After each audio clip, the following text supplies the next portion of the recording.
प्रिय छात्र, आज हम कक्षा 10 की गणित में जो हमारा चैप्टर 4 है यानी द्विघातीय समीकरण,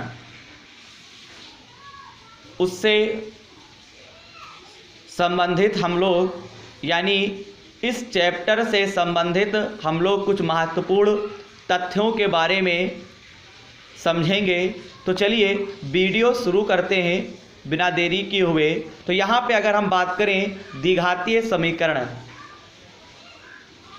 तो यदि a, b तथा c वास्तविक संख्याएं हो तथा a नॉट इक्वल टू 0, तो ax square plus bx plus c बराबर 0 के रूप में समीकरण को हम द्विघातीय समीकरण कहते हैं।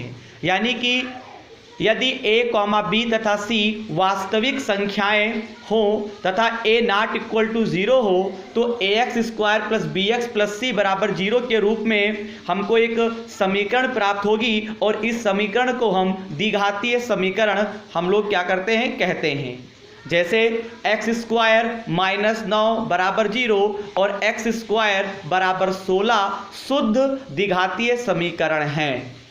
चलिए आगे देखते हैं द्विघातीय समीकरण का मानक रूप, स्टैंडर्ड फॉर्म, यानी कि ax square plus bx plus c, ये द्विघातीय समीकरण का मानक रूप होता है। यानी ax स्क्वायर प्लस bx और प्लस c बराबर 0। आगे देखिएगा, ये तो नंबर 1 में हमारा हो गया द्विघातीय समीकरण का मानक रूप। अब हम लोग यहाँ पे नंबर 2 में देखेंगे क्या है। x बराबर आपका एक फार्मूला होता है, यानी कि जब हमें x का मान निकालना होता है तो यहाँ पे हम लगाते हैं माइनस का b प्लस माइनस रूट में b स्क्वायर माइनस 4ac बटे 2a। इसे द्विघाती सूत्र भी बोलते हैं और इसे श्रीधराचार्य का सूत्र भी बोलते हैं। हमें जब द्विघात समीकरण दी होती है तो हम इस सूत्र का उपयोग मूल निकालने में करते हैं। यानी कि यहाँ पे हमें 2 मूल प्राप्त होते हैं। अगर द्विघातीय समीकरण है तो हमें x के 2 मान प्राप्त होंगे यदि वो समीकरण x चर के रूप में दी होगी, तब हम इस सूत्र का उपयोग करते हैं। इस सूत्र को द्विघाती सूत्र या श्रीधराचार्य का सूत्र बोलते हैं। इस पे आधारित सवाल पेपर में पूछे जाते हैं। ठीक है, चलिए 3 नंबर की बात करते हैं। 3 नंबर में हमें दे रखा है यदि अल्फा और बीटा समीकरण ax square plus bx plus c बराबर 0 के मूल हो, तब देखिएगा अल्फा बराबर फार्मूला निकालते हैं। यानी कि यदि अल्फा और बीटा समीकरण ax square plus bx plus c बराबर 0 के अगर मूल होंगे तो यहाँ पे हम क्या करते हैं, नंबर 1 पर पॉइंट की बात करें तो अल्फा बराबर हम सूत्र लगाते हैं। यानी मूल निकालने के लिए माइनस b प्लस रूट में b स्क्वायर माइनस 4ac अपान 2a। यहाँ पे बीटा बराबर लिखते हैं माइनस का b माइनस में और यहाँ पे रूट में b स्क्वायर माइनस 4ac अपान 2a। देखिए एक बार बीच में आपका प्लस का निशान है और एक बार यहाँ पे b के बीच में आपका माइनस का निशान है। अगर हम सूत्र नंबर 2 की बात करें तो यहाँ पे x बराबर यानी कि b के बीच में यहाँ पे प्लस माइनस दोनों निशान इकट्ठे लगे हुए थे और यहाँ पे सूत्र नंबर 3 में जो है अलग अलग, यानी कि अल्फा का मान जो है उसमें प्लस का लगाया गया है, बीटा के मान में माइनस लगाया गया है, यानी इनको अलग अलग तोड़ लिया गया है।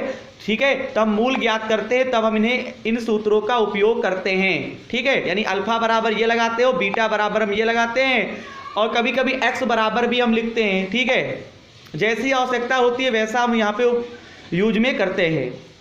आगे देखिएगा, अगर हम 4 नंबर की बात करें यदि ax square plus bx plus c बराबर 0, तो x बराबर हम सूत्र लगाते हैं। मैंने अभी जस्ट बताया भी था, यानी x बराबर minus b plus minus root में b स्क्वायर माइनस 4ac। इस सूत्र का हम लोग उपयोग करते हैं। जहाँ यहाँ पे देखिएगा, जहाँ a जो है x स्क्वायर का गुणांक है और b जो है x का गुणांक है और c जो है अचर पद है। यानी कि अगर हमें द्विघात समीकरण ax square plus bx plus c दे रखा है तो यहाँ पे x स्क्वायर का गुणांक a है और x का गुणांक b है और c जो है वो अचर पद है। आप समझ गए होंगे। अब आगे देखिए 5 नंबर सूत्र देखते हैं। तो 5 नंबर जो सूत्र है यानी कि इसमें हमें विवितकर निकालना होता है। विवितकर को हम डी से लिखते हैं, यानी कि डी बराबर आपका सूत्र होता है बी स्क्वायर माइनस 4ac। अगर प्रश्न में कहता है दिए गए समीकरण का विवितकर ज्ञात कीजिए द्विघात समीकरण का, तो हम लोग डी बराबर बी स्क्वायर माइनस 4ac लगाते हैं। 6 नंबर देखिए, 6 नंबर आपका एक पॉइंट दे रखा है कि डी यहाँ पे है डी ग्रेटर देन इक्वल बराबर 0 अगर है तो मूल वास्तविक होते हैं, यानी डी बड़ा है और यानी डी बड़ा है 0 से और बराबर है तो मूल क्या होंगे, वास्तविक होते हैं। 7 नंबर की अगर हम बात करें डी बड़ा है अगर 0 से तो मूल वास्तविक और असमान होते हैं। 8 नंबर की अगर बात करें तो यहाँ पे देखिएगा अगर डी बराबर 0 होता है तो मूल वास्तविक और समान होते हैं, लेकिन केवल एक मूल ही संभव है। इस कंडीशन का उपयोग करते हैं। आगे देखिएगा 9 नंबर की अगर हम बात करें, यानी कि यदि d छोटा है 0 से, d लेस देन 0 तो कोई मूल वास्तविक नहीं होंगे अथवा मूल उस स्थिति में क्या होंगे, काल्पनिक होंगे। 10 नंबर की अगर बात करें अगर d का मान परिपूर्ण वर्ग है तो मूल क्या होंगे, परिमेय होंगे। यानी कि d का मान जो है यानी कि अगर वर्ग होगा, परिपूर्ण वर्ग अगर हमें प्राप्त होगा तो हम क्या बोलेंगे, मूल क्या होंगे, परिमेय होंगे। यहाँ पे जो कंडीशन यानी कि 6 नंबर से लेकर यहाँ पे 11 नंबर तक की जो कंडीशनें यहाँ पे दे रखी हैं, ठीक है, तो इसका उपयोग हम तब करते हैं जब हमें एक द्विघात समीकरण प्राप्त होती है और हमें उसमें कहता है कि दिए गए द्विघात समीकरण में मूलों के लक्षण ज्ञात कीजिए यानी या फिर मूलों की प्रकृति ज्ञात कीजिए, तब हम यहाँ पे 6 से लेकर यानी 11 तक के पॉइंटों का यूज करते हैं। अब आगे देखिएगा हम लोग क्या करने वाले हैं, हम लोग यहाँ पे देखिएगा 10 तक हो गया था, हम लोग 11 नंबर के बारे में जानेंगे। d अगर बड़ा है यानी d ग्रेटर देन इक्वल 0 तो बहुपद के वास्तविक गुणनखंड हो सकते हैं। जैसा कि जो 11 नंबर आपका पॉइंट दे रखा है, ये सेम पॉइंट हमने अभी जस्ट 6 नंबर पॉइंट में मैंने यही बातें बताई थी, लेकिन 6 नंबर में था d ग्रेटर देन यानी कि d ग्रेटर देन इक्वल 0 तो मूल वास्तविक होते हैं, और 11 नंबर में दे रखा है d ग्रेटर देन यहाँ पे इक्वल 0 तो बहुपद के वास्तविक गुणनखंड हो सकते हैं। अब आगे देखिएगा 12 नंबर सूत्र की अगर बात करें, यदि अल्फा और बीटा द्विघात समीकरण ax square plus bx plus c बराबर 0 के मूल हैं तो देखिएगा हम यहाँ पे क्या लिख सकते हैं, अगर मूल हैं तो हम यहाँ पे मूलों का योग यानी अल्फा प्लस बीटा बराबर माइनस का b अपान a लिखते हैं। यानी कि अगर हमें द्विघात समीकरण ax square plus bx plus c बराबर 0 के मूल अगर हैं तो यहाँ पे मूलों का योग जब निकालते हैं तो अल्फा प्लस बीटा बराबर माइनस का b अपान a लगाते हैं, और यहाँ पे अल्फा प्लस बीटा बराबर x का गुणांक बटे x स्क्वायर का गुणांक भी लगाते हैं, और यहाँ पे आपको माइनस का निशान लगाना पड़ेगा।